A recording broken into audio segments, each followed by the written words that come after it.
आहे जी काय प्रतिकृती आहे संविधानाची, त्या प्रतिकृतीची ह्या लोकांनी तोडफोड केलेली आहे। याचा अर्थ बांधवांनो काय होतो तर हा पूर्ण आणि पूर्ण जातीवाद आहे आणि बाबासाहेबांचा संविधान त्या लोकांना मान्य नाही आहे।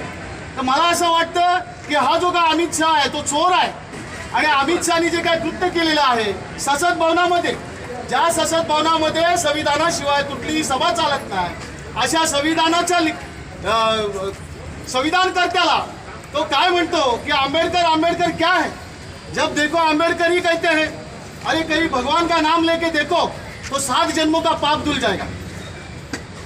आता ह्या आपल्याला शिकवणार आहे। हा चोऱ्या माऱ्या करून लपडे करून तडीपार केलेला माणूस आज तो संसद भवनामध्ये बसलेला आहे। जनतेने लक्ष दिलं पाहिजे, जनतेने समजलं पाहिजे।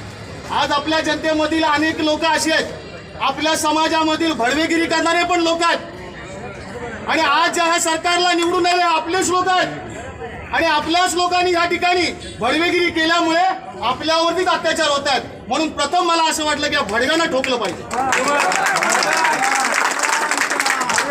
बांधवांनो, ह्या ठिकाणी काल परवा मी एक व्हिडिओ देखील पाहिलेला आहे आणि त्या व्हिडिओमध्ये स्पष्टपणे या महाराष्ट्राचे मुख्यमंत्री असं म्हणतात की ये भारत का संविधान मुझे पसंद नहीं है, या भारतचं संविधान मी मानत नाही आहे, मला काहीतरी वेगळं करायचं आणि त्या फडणवीसाचा देखील निषेध असो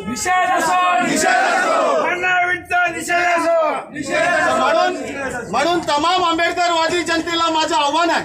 आज बहुजन समाज पार्टीच्या माध्यमातून या ठिकाणी दापोलीमध्ये, रत्नागिरीमध्ये, खेडमध्ये कुठलाही प्रकार घडला तरी प्रथम समाजाला जागृत करण्याचं काम बहुजन समाज पार्टी करत आहे। असं म्हणतात, एका काळी पत्रकारांनी बाबासाहेबांना प्रश्न विचारला होता की बाबासाहेब तुम्ही रात्र जागता कशाला, काय आवश्यकता आहे का? तो बाबासाहेब म्हणाले, बाबा अरे ज्यांना मलाई खाण्याची सवय आहे त्यांचा समाज जागृत आहे, पण माझा समाज झोपलेला आहे आणि म्हणून मला जागे व्हावं लागतं। बांधवांनो, आज समाज झोपलेला आहे हे लक्षात ठेवा। कुणाच्या तरी दावणीला जाऊन बांधलं जातं, तुम्ही कुणाच्या तरी दाराशी भीक मागितली जाते। असं म्हणतात की आपल्या झोपडीमध्ये चटणी भाकर खाल्लेला फार मोठा आनंद आहे, पण इतरांच्या महालामध्ये दरवाजामध्ये बसून खाल्लेलं हे फार लज्जास्पद गोष्ट आहे आणि तेच आपले पुढारी करत आहेत। ह्या पुढाऱ्यांना आपल्याला थांबवलं पाहिजे आणि हे जे पुढारी चोर आहेत ह्या चोरांनी अशा प्रकारचे पुन्हा कुठले मोर्चे काढू नये जर त्या चोरांना निवडून देण्यासाठी हे लोक चाहत असतील तर। मोर्चे काढायला लायकी तरी झाले का, ठेवले लायकी त्यांनी मोर्चे काढायची लायकी तरी आहे का?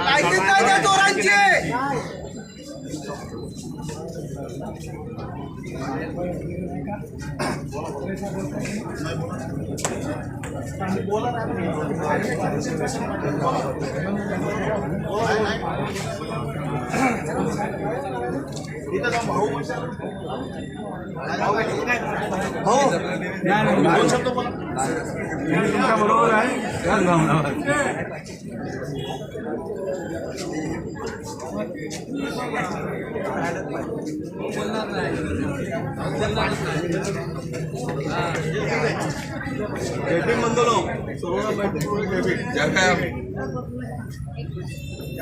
सर्वप्रथम सर्वांनी हे समजलं पाहिजे की मी भारतीय आहे। बाबासाहेबांनी संपूर्ण या घटनेमध्ये मी भारतीय हे सर्वांनी सगळ्या संपूर्ण समाजाने आणि संपूर्ण बहुजनाने संविधान वाचलं पाहिजे। संविधानामध्ये लिहिलं आहे की सर्वात प्रथम मी भारतीय आहे, असं कुठं लिहिलं नाही हिंदुस्थान आहे म्हणून। आणि प्रशासनाने सुद्धा हे समजलं पाहिजे मी भारतीय आहे, कुठलाही जे आहे ते सर्व संविधानाच्या मार्फत चाललेलं आहे।